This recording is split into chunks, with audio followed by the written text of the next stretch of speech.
দুমুঠো ভাতের আশায় মানুষ কত দূরই না পাড়ি দেয়। কেউ ছেড়ে আসে নিজের গ্রাম, কেউ ফেলে আসে পরিবার পরিজন।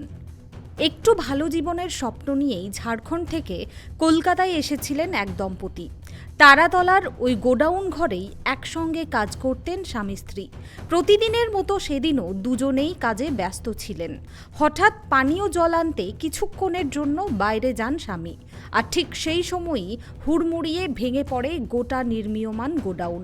ফিরে এসে চোখের সামনে ধ্বংসস্তূপ দেখে দিশেহারা হয়ে পড়েন তিনি। পাথর আর কংক্রিটের স্তূপের মধ্যে মরিয়া হয়ে খুঁজতে শুরু করেন স্ত্রীকে।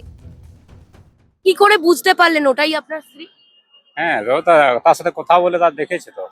আপনার স্ত্রী কি তখন সজ্ঞানে ছিলেন? হ্যাঁ, না অজ্ঞান না, পুরা চেঠা ছিল। এখন কি অবস্থা? হ্যাঁ, চেঠাই আছে, কিন্তু ব্যথা করছে। কোথায় লেগেছে? তার পায়ে লেগেছে, কোমরে হালকা লেগেছে।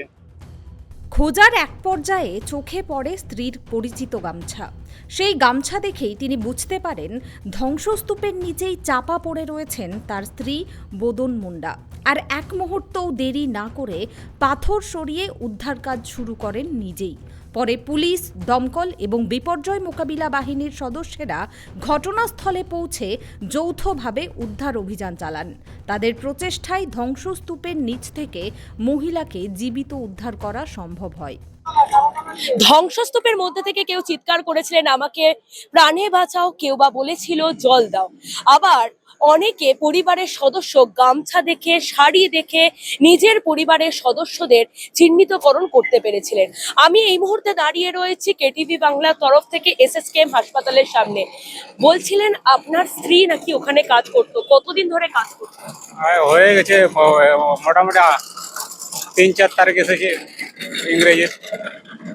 কোথা থেকে আসছেন আপনারা? আমাদের চাকুলা পড়ে, ঝাড়খণ্ড পড়ে। বোঝাই যাচ্ছে স্বামী স্ত্রী দুজনে কিন্তু একসাথে তারা কাজ করতেন এই তারাতলার বিপর্যয় যখন ঘটেছিল।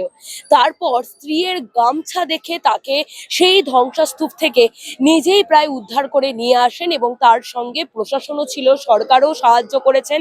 তারপরে এসএসকেএম এর ট্রমা কেয়ার সেন্টারে এখন তাকে ভর্তি করা রয়েছে। অবস্থা স্থিতিশীল, কিছুটা সুস্থ হলে তাকে আবারও ঝাড়খণ্ডে নিয়ে যাওয়া হবে। স্ত্রী দুজনেই কাজ করতেন। হ্যাঁ হ্যাঁ, কিসের কাজ করতেন? এই যে বিল্ডিং এর জল দিয়ে সে করছিল, আমি অন্য কাজ করছিলাম আর কি। আপনি কি কাজ করতেন, আপনার স্ত্রী কি কাজ হ্যাঁ, করতেন? সে সব কিছু কাজ করা হয়, ঢালাই ফালাই সব কাজ। আচ্ছা, আগে কি বিল্ডিং কোনোদিন কাঁপতো, এরকম কিছু হয়েছে? হ্যাঁ, হালকা তো কাঁপে, ধরো ভাইব্রেশন হয়ে তো। তারপরেও আপনারা কাউকে কিছু জানাননি? আর জানাবে, সবাই কাজ করছে, তা জানাবে কোথায়? একলা তো কাজ করি না, মোটামুটি 30-35 জন কাজ করছে। তারাতলার গোডাউন ধসের পর চারিদিকে শুধু ধুলো, ভাঙা কংক্রিট আর আর্তনাদ। যে মানুষগুলো ঘর ছেড়ে এসেছিলেন পরিবারের মুখে দুমুঠো ভাত তুলে দিতে, তাদের অনেকের জীবন থমকে গেছে এই ধ্বংসস্তূপের নিচে। মৃত্যু হয়েছে বেশ কয়েকজনের, আবার অনেকেই মৃত্যুকে জয় করে ফিরছেন বাড়িতে। তাদের মধ্যেই একজন বোদন মুন্ডা। ক্যামেরায় দেবরাজ দত্তের সঙ্গে সুকৃতি ভট্টাচার্যের রিপোর্ট, কেটিভি বাংলা, কলকাতা।